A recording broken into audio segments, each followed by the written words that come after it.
그게 무슨 말씀이세요? 한국의 방산 수출액이 지난 5년간 100%나 증가했다고요? 여기 일본의 경제신문 편집실. 신입 여기자가 데스크에서 던져준 자료를 들고 놀라서 말을 제대로 잇지 못하고 있습니다. 최근 미국에서 분석한 자료를 토대로 한국을 취재하라는 지시를 받았는데 자료를 받자마자 얼어버렸다고 합니다. 대체 무슨 사연일까요? 오늘의 사연 시작합니다.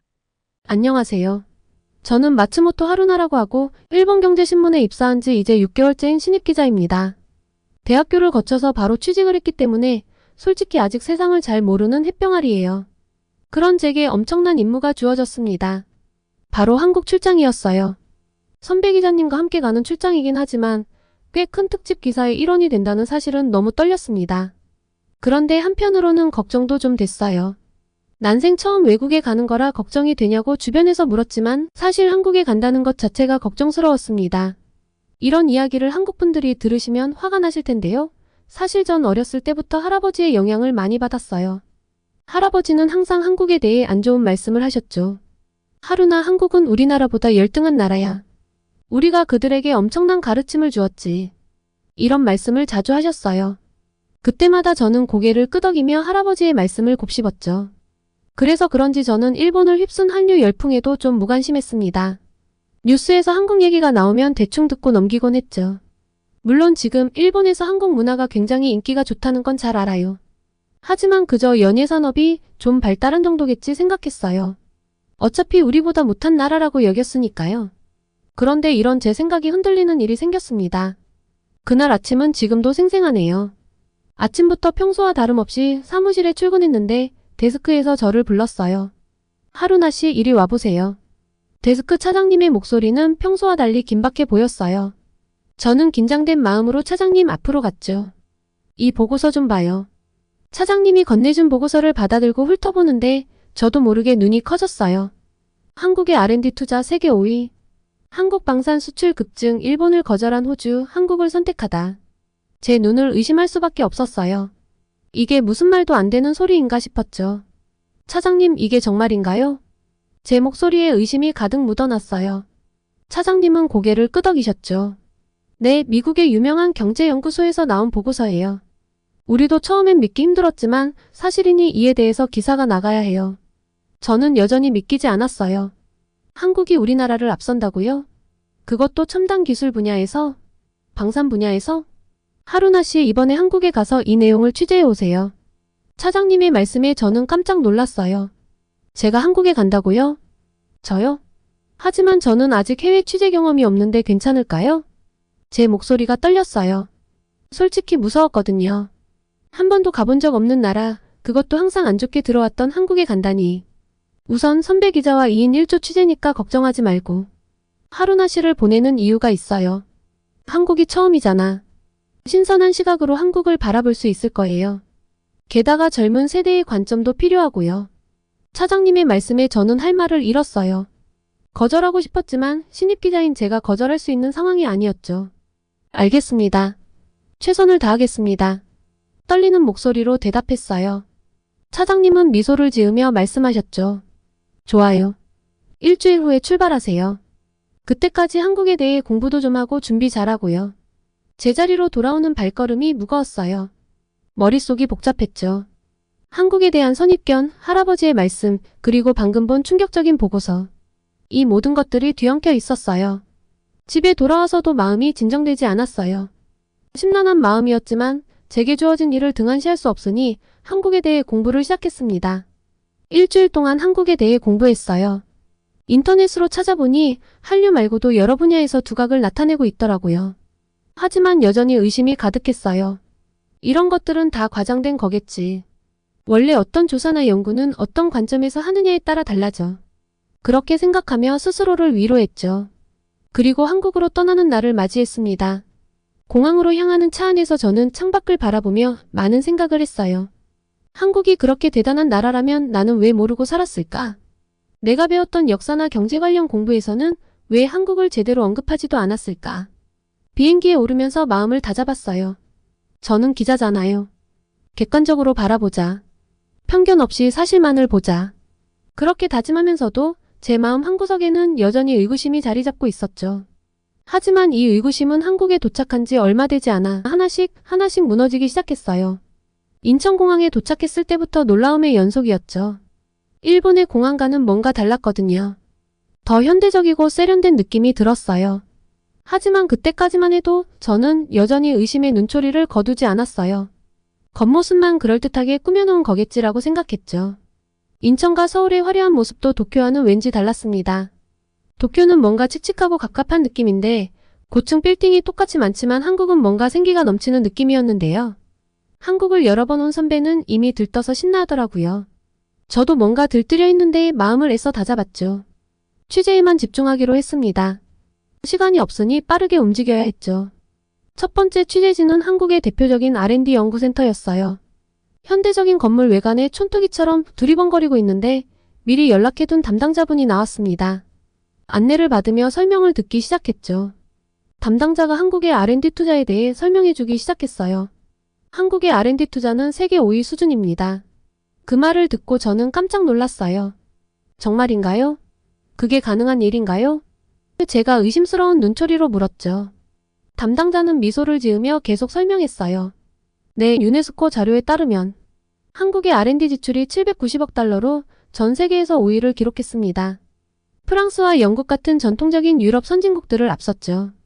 우리 앞에는 미국, 중국, 일본, 독일뿐입니다. 빠르게 탑5 안에 들어간 거죠. 저는 여전히 믿기 힘들었어요. 하지만 한국은 인구도 적고 영토도 작고 자원도 부족하지 않나요? 어떻게 그런 성과를 낼 수 있죠? 담당자는 고개를 끄덕이며 말했어요. 맞아요. 많은 전문가들도 이 수치가 말이 안 된다고 했죠. 다른 선진국들은 모두 뭔가 치트키가 있어요. 인구, 영토, 자원 등등. 하지만 한국은 그중 뭐 하나 없죠. 그래서 더 놀라운 겁니다. 그의 설명을 들으며 저는 점점 더 혼란스러워졌어요. 만약 이게 사실이라면 정말 대단한 일이구나. 라는 생각이 들었죠. 담당자는 마지막으로 이렇게 덧붙였어요. R&D 투자는 국가의 미래를 좌우합니다. 이 순위는 앞으로 수십 년, 어쩌면 100년 이상 변하지 않을 수 있어요. 한국이 이 자리를 지키고 있다는 건 앞으로도 계속 선진국의 대열에서 멀어지지 않을 거란 뜻이에요. 더 발전할 일만 남았다고 봅니다. 이 말을 듣고 저는 깊은 생각에 빠졌어요. 한국이 정말 이렇게 대단한 나라였나? 그동안 제가 얼마나 편견에 사로잡혀 있었는지 깨닫기 시작했습니다. 다음 날은 한국의 방산업체를 더 자세히 취재하기로 했어요. 아침부터 큰 방산업체를 방문했는데 그곳에서 본 것들은 정말 충격적이었어요. 먼저 K9 자주포 생산 라인을 봤는데요. 담당자가 자신감 넘치는 목소리로 설명하더라고요. 우리 K9 자주포는 호주에서 30대를 수출했죠. 약 9천억 원 규모였습니다. 여기에 K10 탄약 운반 장갑차 15대도 포함됐었죠. 그리고 곧 루마니아와도 수출이 이루어질 예정입니다. 그 말을 듣고 눈이 휘둥그레졌어요. 일본이 호주와 잠수함 계약을 하지 못했다는 걸 알고 있었거든요. 한국이 그 까다로운 호주를 상대로 이런 대규모 계약을 따냈었고 또 세계 각국에 활발히 수출을 한다니 믿기지 않았어요. 더 놀라운 건 그 다음이었어요. 담당자가 계속해서 말했죠. 인도에서는 이미 K9 자주포 100대를 구입했고 200대를 추가로 도입할 예정입니다. 중국과 파키스탄 국경을 견제하는데 우리 자주포가 매우 적절하게 활용되고 있죠. 올해 초에는 자주포 이문을 추가 주문했는데 이는 성능에 대한 만족도가 매우 높기 때문입니다. 이 말을 듣고 정말 혼란스러웠어요. 커드 국가인 호주와 인도가 한국의 무기를 선택했다니 말이 되나요? 그리고 가장 충격적인 말을 들었어요. 담당자가 자부심 가득한 표정으로 말했죠. 한국은 현재 세계 방산 수출 8위예요. 하지만 곧 이탈리아, 영국, 독일을 제치고 5위권에 들어설 겁니다. 다른 나라들의 수출 증가율은 10% 내외인데 우리는 지난 5년간 무려 177% 증가했거든요. 스톡홀름 국제평화연구소의 분석을 보면 한국의 성장세가 얼마나 놀라운지 알 수 있죠. 개인적으로 매우 자부심을 가지고 있는데 저뿐만 아니라 전 직원들이 모두 자부심을 가지고 일하고 있습니다. 이 말을 듣고 너무 놀라 말을 잇지 못했어요. 일본보다 앞서 있다니, 게다가 G7 소속 선진국들을 따라잡고 있다니 한국의 발전이 어디까지 된 걸까? 머릿속이 복잡해졌어요. 담당자는 계속해서 설명했어요. 우리는 단순히 무기를 파는 게 아닙니다. 지속적인 애프터 서비스를 통해 고객 국가들의 만족도를 높이고 있어요. 이런 노력 덕분에 기존 고객들이 추가 주문을 하는 경우가 많죠. 최근에는 나토 국가들도 우리 무기에 관심을 보이고 있어요. 이 모든 이야기를 들으면서 한국 방산 산업의 발전 속도와 규모에 정말 놀랐어요. 일본의 방산 산업이 정체되어 있다는 걸 알고 있었지만 한국이 이렇게까지 앞서 나가고 있다니 놀라웠죠. 분하지만 한국의 놀라운 발전을 인정할 수밖에 없었어요. 한국이 새로운 경제 발전의 동력을 방산 분야에서 찾아가고 있다는 게 눈앞에서 선명하게 보였으니까요. 이날은 정말 충격이 컸습니다. 한국이 눈부시게 발전할 동안 일본은 무엇을 한 걸까요? 기사를 쓰려면 일본의 현실을 알아볼 필요가 있다는 생각이 들었습니다. 그래서 호텔로 돌아오자마자 노트북을 펴고 일본의 방산 산업에 대해 더 자세히 알아보기 시작했어요. 그런데 제가 발견한 내용들은 충격 그 자체였습니다. 일본 해상자위대 출신의 군사 저널리스트 몬타니 씨의 기고문을 읽게 되었는데 그 내용이 너무나 충격적이었어요. 일본의 방위 산업이 얼마나 비효율적이고 문제가 많은지를 적나라하게 비판하고 있었거든요. 먼저 일본의 방산 업체들은 정부의 보호 아래에서 경쟁 없이 안주하고 있었습니다. 전투기는 미쓰비시 중공업, 초계기는 가와사키 중공업, 중형 헬기는 호지, 중공업 비행정은 신메이와 같은 식으로 각 회사의 주력 제품을 정부가 미리 할당해주고 있다고 했죠. 이런 구조에서는 기업들이 서로 경쟁할 필요가 없으니 혁신이나 발전이 이뤄질 리 없다는 문제가 제일 컸습니다. 제 눈에도 보이는데 이걸 아무도 문제의식을 못 느꼈을까요? 게다가 계약 과정도 문제더라고요. 과거에는 수의 계약만 존재했고 지금은 경쟁 입찰이라고는 하지만 신규 업체가 진입하기 어려운 구조래요. 게다가 가격도 정상적인 계약 금액이 아니라 협의를 통해 결정된다니 이건 정말 비정상적이에요. 더 놀라운 건 이런 구조 때문에 생산성이 낮고 노력하지 않는 기업들도 안정적인 수익을 낼 수 있다는 거예요. 이건 정말 말이 안 되는 일이잖아요. 한국의 방산 기업들이 치열하게 경쟁하며 발전하는 모습과는 정반대예요. 해외 무기를 도입할 때도 문제가 있더라고요. 제조건을 구입해 국내에서 생산하려고 하는데 이렇게 하면 일반적인 수입 가격의 몇 배가 든다는 거예요.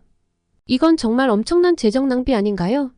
몬타니 씨는 일본의 방위 산업이 쇠퇴하고 있는 이유가 헌법이나 무기, 수출 3원칙 때문이 아니라 바로 이런 구조적인 문제 때문이라고 지적하고 있었어요. 그의 말에 따르면 일본산 무기는 성능이 떨어지고 사용하기 어렵고 신뢰성도 부족하대요. 그런데도 가격만큼은 세계 최고 수준이라니 이건 정말 심각한 문제죠. 가장 충격적인 건 일본의 방위 산업이 이미 한국과 중국에 밀렸다는 평가예요. 심지어 북한에게도 질 수 있다는 관측까지 나왔더라고요. 이건 정말 믿기 힘든 현실이었습니다. 이 모든 내용을 읽으면서 제 마음속에서 복잡한 감정이 일어났어요. 한편으로는 일본의 현실에 대한 절망감이 밀려왔고 다른 한편으로는 한국의 방산 산업에 대한 놀라움과 존경심이 커졌어요.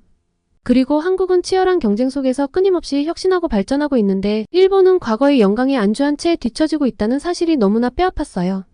특히 한국의 방산 수출이 급증하고 있다는 사실과 비교하면 일본의 현실은 정말 처참하다는 생각이 들었습니다. 이제야 한국이 왜 그렇게 빠르게 성장할 수 있었는지 이해가 갔어요. 끊임없는 혁신, 과감한 투자, 그리고 세계 시장을 향한 도전. 이 모든 것이 한국을 세계 4위의 방산 강국으로 만들어낸 원동력이었던 거죠. 일본의 군사 전문가도 인정한 한국의 성과를 보면서 제가 얼마나 편협한 시각을 가지고 있었는지 깨달았어요. 한국은 이미 우리가 생각하는 것 이상으로 발전해 있었고 앞으로도 계속 성장할 거라는 확신이 들었죠. 이런 현실을 마주하니 일본의 미래가 걱정되기 시작했어요. 우리도 한국처럼 변화해야 하지 않을까? 과거의 영광에 안주하지 말고 더 치열하게 경쟁하고 혁신해야 하지 않을까? 이런 생각들이 제 머릿속을 맴돌았습니다. 한국의 성공을 인정하는 게 쉽지는 않았지만 이제는 부정할 수 없는 현실이 되어버렸으니까요. 오히려 한국의 성공 사례를 배워야 한다는 생각이 들었죠. 우리도 한국처럼 변화하고 혁신해야만 세계 시장에서 경쟁력을 가질 수 있을 테니까요. 이 모든 생각들을 정리하면서 제 기사의 방향도 완전히 바뀌어야 한다는 걸 깨달았어요. 단순히 한국의 성과를 보도하는 것을 넘어 일본이 배워야 할 점들을 제시해야겠다고 마음먹었죠. 한국과 일본 두 나라의 미래를 위해 제가 할 수 있는 일이 무엇일지 깊이 고민하게 되었습니다. 취재를 모두 마친 날 저녁, 저는 좀 지쳐서 혼자 작은 식당에 들렀어요. 선배를 신경 쓰기도 싫었고 혼자 조용히 밥을 먹고 싶었거든요. 그런데 주인 아주머니가 갑자기 서비스로 음식을 더 주시는 거예요. 젊고 예쁜 사람이 외국 나와서 열심히 일하는 것 같아 더 줬어요. 많이 드세요. 이런 친절에 당황스러웠어요. 일본에서는 잘 볼 수 없는 광경이었거든요. 돈을 내려고 하니 손사래를 치시며 거절하시더라고요. 처음에는 이런 문화가 비효율적이지 않을까? 라고 생각했어요. 하지만 왠지 모를 따뜻함을 느꼈죠. 검색을 해보니 이게 바로 한국의 정의라고 하던데요.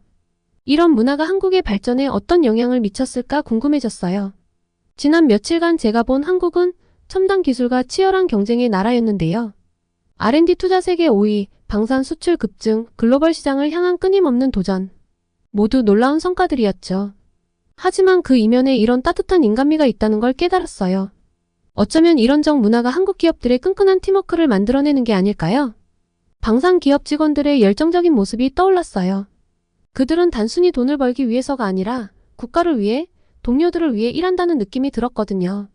또 한국 기업들의 뛰어난 고객 서비스도 이런 정신에서 나오는 게 아닐까 싶었어요. 방산 제품을 수출한 뒤에도 지속적인 애프터 서비스로 고객 만족도를 높인다던 담당자의 말이 생각났어요. 이런 세심한 배려가 한국 제품의 경쟁력을 높이는 비결 중 하나일 거예요. 그리고 이런 문화가 혁신의 원동력이 되는 것 같아요. 서로를 배려하고 신뢰하는 문화 속에서 더 과감한 도전과 창의적인 아이디어가 나올 수 있을 테니까요. 한국 방산 기업들이 빠르게 성장하고 새로운 시장을 개척할 수 있었던 것도 이런 문화 덕분이 아닐까요? 결국 한국의 성공 비결은 첨단 기술과 따뜻한 인간미의 조화가 아닐까 하는 생각이 제 결론이었습니다. 치열한 경쟁 속에서도 서로를 배려하고 함께 성장하려는 문화. 정말 많은 깨달음을 준 한국이었습니다. 그리고 일본으로 돌아가는 길, 제 기사에 꼭 담아내야 할 내용을 깨달았어요. 단순히 한국의 경제적 성과나 기술력만을 다루는 게 아니라 그 뒤에 숨은 문화와 정신을 함께 소개해야겠다고 결심했죠. 귀국 후 편집회의에서 이러한 제 시각을 강력하게 어필했어요. 데스크에서는 젊은 사람이 문제를 보는 눈이 역시 새롭다며 호평을 해주었죠.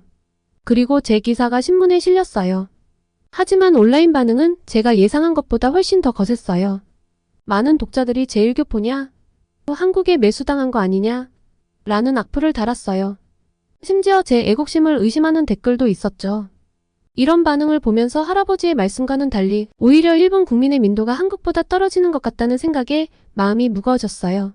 하지만 동시에 이런 반응이야말로 제가 이 기사를 쓴 이유를 증명해준다는 생각이 들었어요. 우리 일본 사회에 얼마나 편견과 오해가 깊이 뿌리박혀 있는지 알 수 있었거든요. 그래서 더욱 강하게 결심했습니다. 앞으로도 계속해서 한국의 진실된 모습, 우리 일본이 배워야 할 점들을 전달해 나가겠다고 말이에요. 당장은 많은 사람들이 거부감을 느낄 수 있겠지만 꾸준히 사실을 전달하다 보면 언젠가는 변화가 올 거라고 믿어요. 다음에 한국에 갈 때는 더 깊이 있는 이야기를 취재하고 싶어요. 그리고 한국은 정말 매력적인 나라였어요. 그리고 저는 우리 일본도 그만큼 매력적인 나라가 될 수 있다고 믿습니다. 서로의 장점을 배우고 단점을 보완해 나간다면 우리 두 나라는 함께 더 나은 미래를 만들어갈 수 있을 거예요. 그 과정에 제가 작은 다리 역할을 할 수 있다면 더할 나위 없이 기쁠 것 같습니다. 한국에 또 갈 때에는 짧게나마 한국어를 조금 더 할 수 있도록 공부를 하고 가려고 해요. 다음에 한국을 다녀와서 또 소식을 전하겠습니다. 복지천국 덴마크에서 선택한 한국행이요. 다 이유가 있죠. 덴마크라는 나라에 대해서 다들 첫 번째로 떠올릴 이미지는 복지 천국일 텐데요. 한국의 예능 방송 등에서도 몇 차례 다뤄진 적이 있죠.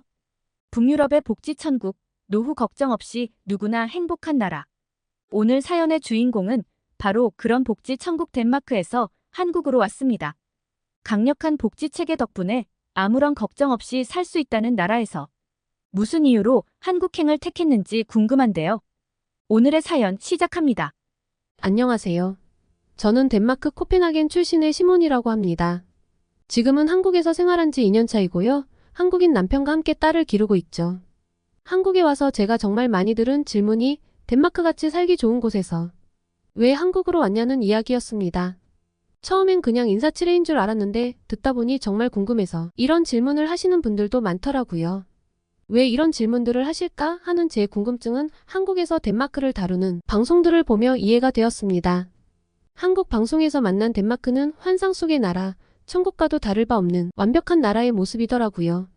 물론 덴마크의 복지체계는 꽤 잘 되어 있죠.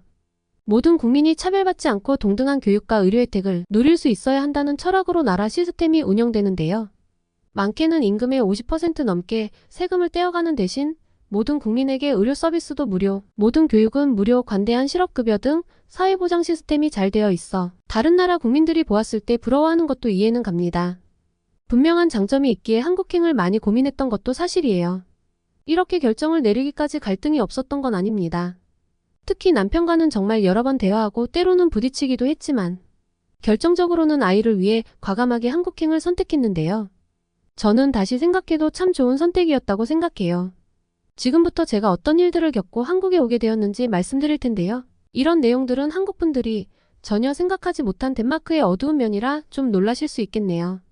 하지만 이렇게 솔직한 덴마크 사람의 이야기를 들려드리는 것도 의미 있는 일이라고 생각합니다.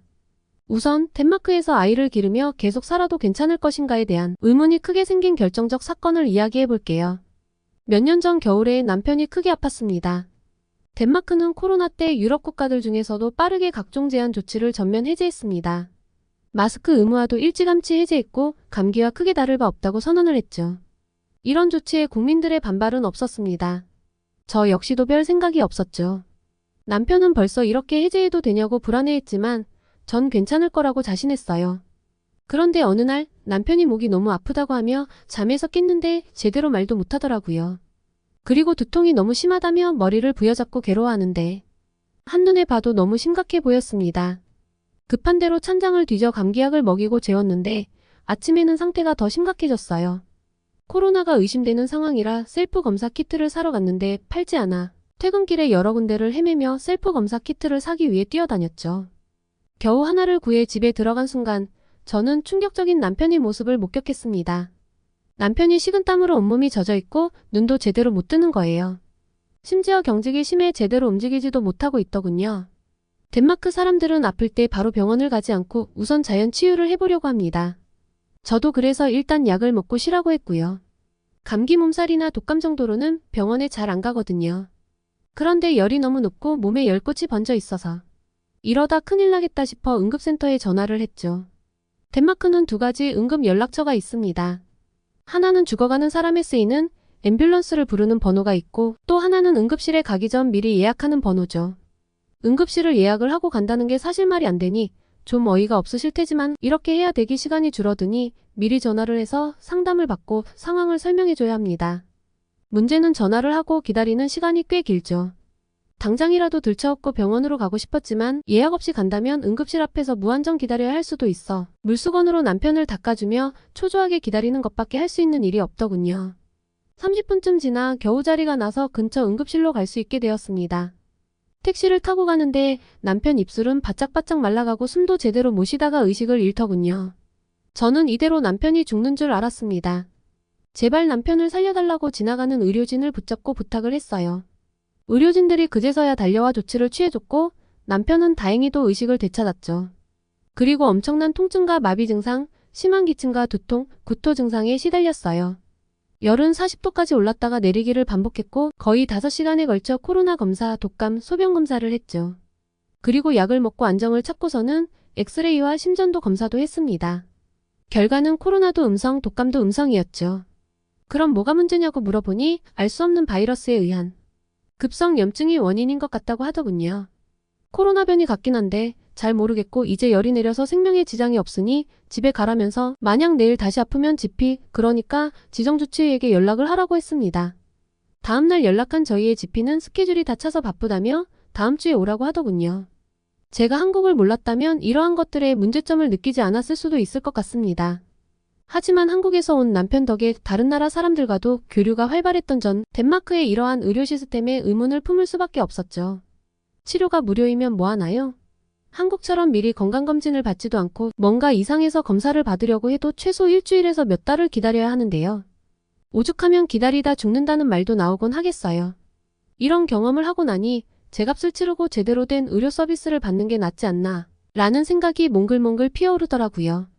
남편은 결국 집에서 온갖 비타민과 약을 털어넣으며 완전히 나을 때까지 버텼고 다행히 회복을 했는데요. 한동안 이 일을 회상할 때면 울컥하고 눈물이 올라왔는데 이제 한국에서 이런 일은 겪지 않으니 이런 일도 덤덤하게 이야기할 수 있게 되네요. 이 응급실 사건 후 처음으로 저희는 진지하게 덴마크 생활을 다시 생각해보기 시작했습니다. 덴마크에서는 치과와 정신과 그리고 약값 외에는 전부 무료입니다. 암에 걸려서 치료를 받는다고 해도 무료죠. 이렇게만 들으면 참 환상적인데요. 아이러니하게도 덴마크의 암 발생률과 암 때문에 목숨을 잃는 확률은 전 세계에서 가장 높습니다. 제 주변에서도 암을 발견했을 때 손을 쓸 수 없을 정도의 말기암 상태인 경우가 많았고요. 따로 민간보험을 들었다면 개인 의사를 찾아가 더 나은 서비스를 받을 수 있긴 있습니다. 하지만 4, 5시경 클리닉 문을 닫기 때문에 응급 서비스는 국가가 정해둔 병원에 가야 하는데 이마저도 대기 후 상담을 받고 오케이 사인을 줘야 응급실에 갈 수 있고 가서도 대기를 해야 하죠. 총각을 다투는 일이라면 중간에 어떻게 되어도 이상하지 않을 의료 시스템입니다.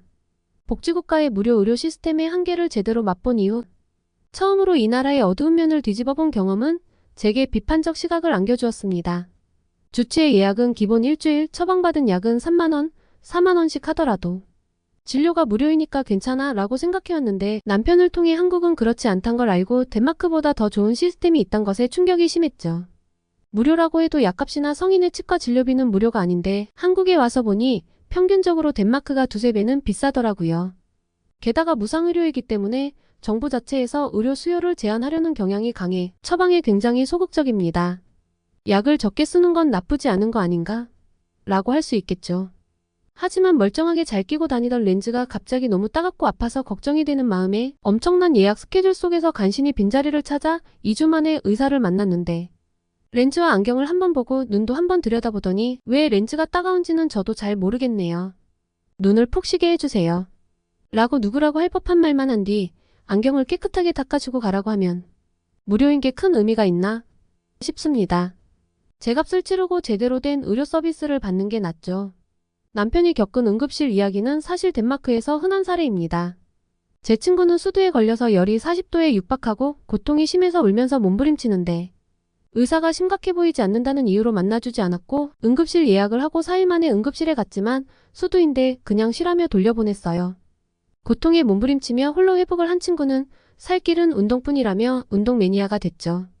세금을 그렇게나 많이 걷어가는 이유 중 하나가 이런 무상 의료도 있는데 결국 국민들이 사보험을 든다면 별 의미가 없지 않나요? 그리고 아이를 낳고 기르면서 고민은 더 깊어졌습니다. 딸은 눈에 띄게 똑똑해서 영재 소리를 듣고 있거든요.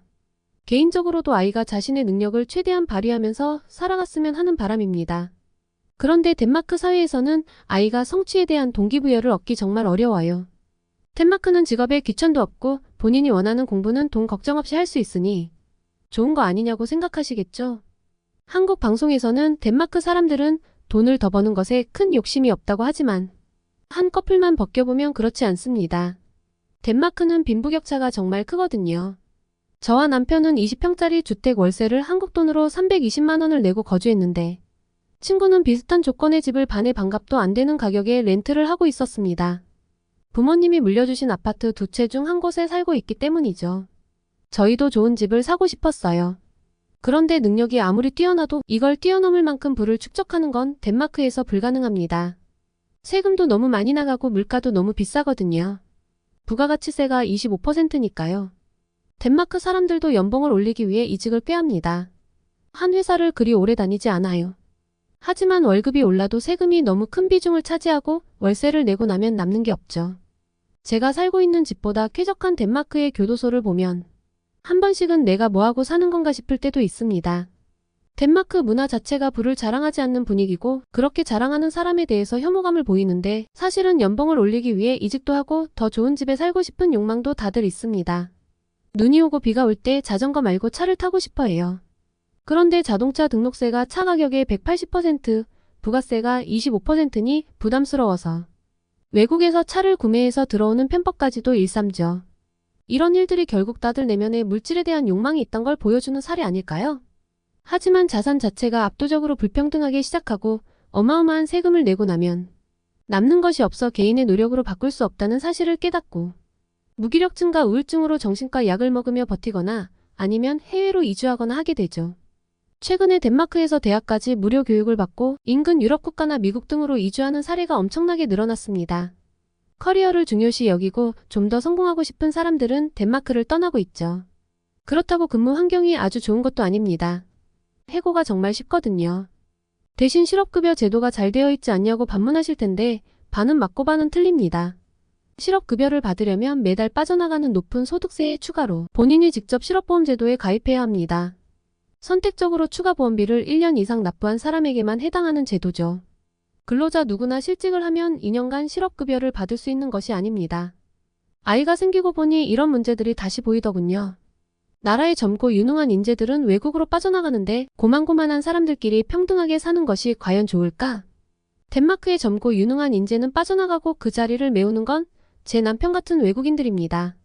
덴마크 사람들이 여유있게 일한다고는 하지만 반대로 외국인들은 죽어라 일하며 메꾸죠. 회사의 리더급 레벨에는 덴마크인이나 북유럽 사람보다 다른 나라 사람들이 많다는 것이 이런 걸 증명한다고 봅니다. 외국인들이 지탱하는 나라가 되어가지만 외국인에게 배타적이고 박한 나라가 바로 덴마크이고요. 남편이 아무리 덴마크에 적응한다 한들 결국 이방인이라는 것도 마음에 걸렸습니다.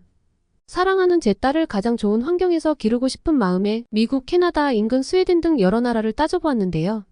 미국으로 이주한 사람들에게 미국 생활의 어려움을 물어보니 의료 시스템의 문제를 이야기하더라고요. 스웨덴 역시도 큰 틀에서는 덴마크와 다를 바가 없었고요. 결국 한국이 정답이었습니다. 능력을 발휘해서 부를 축적하는 것이 가능하고 그러한 개인의 노력은 인정해주고 또 개인의 성공과 성취를 박수쳐주는 곳이니까요. 합리적이고 수준 높은 의료 시스템 안에서 살아갈 수 있다는 것도 높이 샀고요. 게다가 치안 역시 전 세계 어디를 견주어 봐도 1등으로 손꼽히니 걱정이 없습니다. 그리고 덴마크에서는 외식이 너무 부담스러웠는데 한국에서는 한 번씩 외식도 하고 배달 음식도 시켜 먹으며 소소한 행복을 나누곤 하죠. 파랑새는 없다고는 하지만 적어도 제게 있어 한국은 제 딸의 능력을 또 남편의 능력을 최대한으로 발휘할 수 있는 곳이고 안심하고 딸을 기를 수 있는 곳입니다. 개인적으로는 덴마크가 한국에서 배울 점들을 배워와서 좀 더 발전하길 바라는데 아무래도 쉽지 않겠죠? 앞으로 한국에서 지내며 또 전하고 싶은 이야기들이 있으면 이렇게 나누어 보겠습니다. 모두 즐겁고 행복한 여름 보내세요. 오늘은 일본의 기자가 한국에 취재를 와서 한국의 연구개발 분야의 발전, 방산 산업의 발달을 확인하고 충격을 받은 이야기, 그리고 덴마크 생활의 회의감을 느끼고 한국에 와 행복을 찾은 덴마크 여성의 이야기, 이렇게 두 가지 이야기를 전달드렸습니다. 오늘의 사연이 마음에 드셨다면 구독과 좋아요를 눌러주세요. 여러분의 구독과 좋아요는 계속해서 좋은 사연을 소개할 수 있는 힘이 됩니다. 이상 감동저장소였습니다.